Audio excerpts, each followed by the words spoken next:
দর্শক, এখনো পর্যন্ত একটার পর একটা ঘটনা ঘটে চলেছে ভারতে।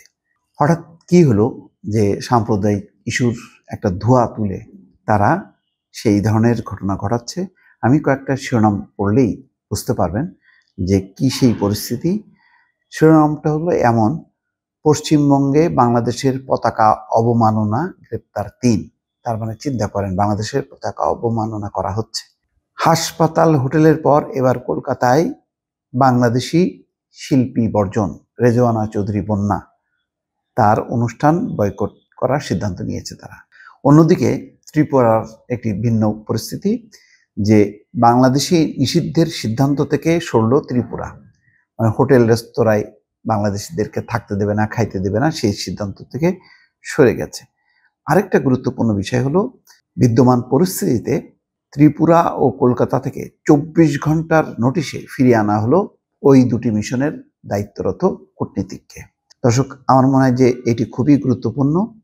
ত্রিপুরার অ্যাসিস্ট্যান্ট হাইকমিশনার আরিফ মোহাম্মদ, আগরতলা যেই মিশনে হামলা হয়েছিল, সেখানকার হাইকমিশনার আরিফ মোহাম্মদ এবং কলকাতার ভারপ্রাপ্ত ডেপুটি হাইকমিশনার শিকদার মোহাম্মদ আশরাফুল রহমানকে ঢাকায় ফিরিয়ে আনা হয়েছে। বর্তমান পরিবর্তিত প্রেক্ষাপটে দুইজনকে অত্যন্ত কম সময়ের মধ্যে তাদেরকে ঢাকায় যোগদান করতে বলা হয়েছে। সম্ভবত কি সেই পরিস্থিতি, সেটি হয়তো জানতে চাওয়া হতে পারে। ভারতে পরিবর্তিত পরিস্থিতিতে তাদের অনির্দিষ্টকালের জন্য ঢাকায় ফেরত যাওয়ার নির্দেশ দেওয়া হয়েছে। ২৪ ঘন্টা নোটিশে সাড়া দিয়ে ইতিমধ্যে তারা ঢাকায় যোগদান করেছেন। এতে দুই মিশনেই এখন প্রতিনিধি শূন্য হয়ে আছে, এমন একটা অবস্থা। এটা ভালো, ইতিবাচক। তাদের বোধোদয় হয়েছে যে বাংলাদেশি নিষিদ্ধের সিদ্ধান্ত থেকে সরল ত্রিপুরার হোটেল মালিকরা। ব্যবসা বন্ধ হয়ে যাওয়ার আশঙ্কায় বাংলাদেশি নাগরিকদের উপর জারি করা হোটেল নিষেধাজ্ঞা শিথিলের ঘোষণা দিয়েছে ভারতের উত্তর পূর্বাঞ্চলীয় রাজ্য ত্রিপুরার হোটেল এবং রেস্টুরেন্ট মালিকরা। বৃহস্পতিবার এক বিবৃতিতে all Tripura hotel and restaurant owners association নিষেধাজ্ঞা শিথিলের এই ঘোষণা দিয়েছে। আসলে সম্ভব না। ত্রিপুরা এবং কলকাতা যে পরিমাণ বাংলাদেশিদের উপর নির্ভরশীল, তাদের ব্যবসা বাণিজ্য, হোটেল রেস্টুরেন্ট, এটা যদি করেন, এটা তাদের ক্ষতি।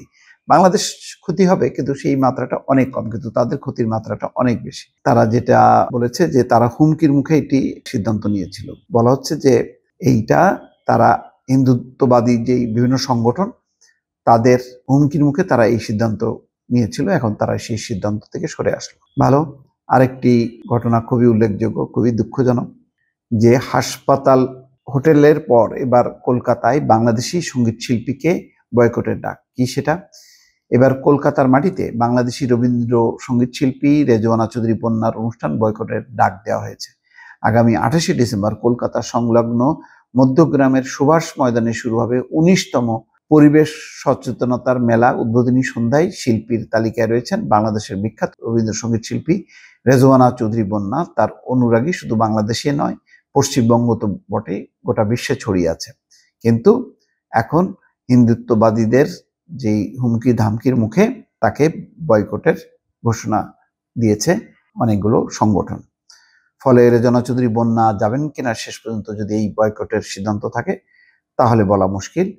অন্যদিকে বাংলা ট্রিবিউনের খবর হচ্ছে এই: পশ্চিমবঙ্গে বাংলাদেশের পতাকা অবমাননা, গ্রেপ্তার ৩। কি হয়েছে? ভারতের পশ্চিমবঙ্গে বাংলাদেশের জাতীয় পতাকা অবমাননার অভিযোগে ৩ যুবককে গ্রেপ্তার করার কথা জানিয়েছে স্থানীয় পুলিশ। গ্রেপ্তারকৃতরা হলেন আর্য দাস, সুবীর দাস ও রিপন চট্টোপাধ্যায়। তারা তিনজনই বজরং দলের সদস্য। এগুলি সব উগ্রবাদী। পশ্চিমবঙ্গের উত্তর ২৪ পরগনা বারাসাত স্টেশন সংলগ্ন এলাকায় একটি সড়কে সম্প্রতি বাংলাদেশের পতাকা এঁকে তা পা দিয়ে মারানোর অভিযোগ ওঠে। খবর পেয়ে বারাসাত থানার পুলিশ ঘটনাস্থলে পৌঁছায়। আন্দোলনরত যুবকদের মধ্য থেকে প্রথমে ২ জনকে গ্রেপ্তার করা হয়, পরে আরো একজনকে গ্রেপ্তার করছে পুলিশ। একটা মিশ্র পরিস্থিতি, যে পরিস্থিতি কোনোভাবেই দুই দেশের জন্য মঙ্গলজনক না। দেখা যাক পরে আরো পরিস্থিতি কোন দিকে গড়ায়। দর্শক, ভালো থাকবেন। আল্লাহ হাফেজ।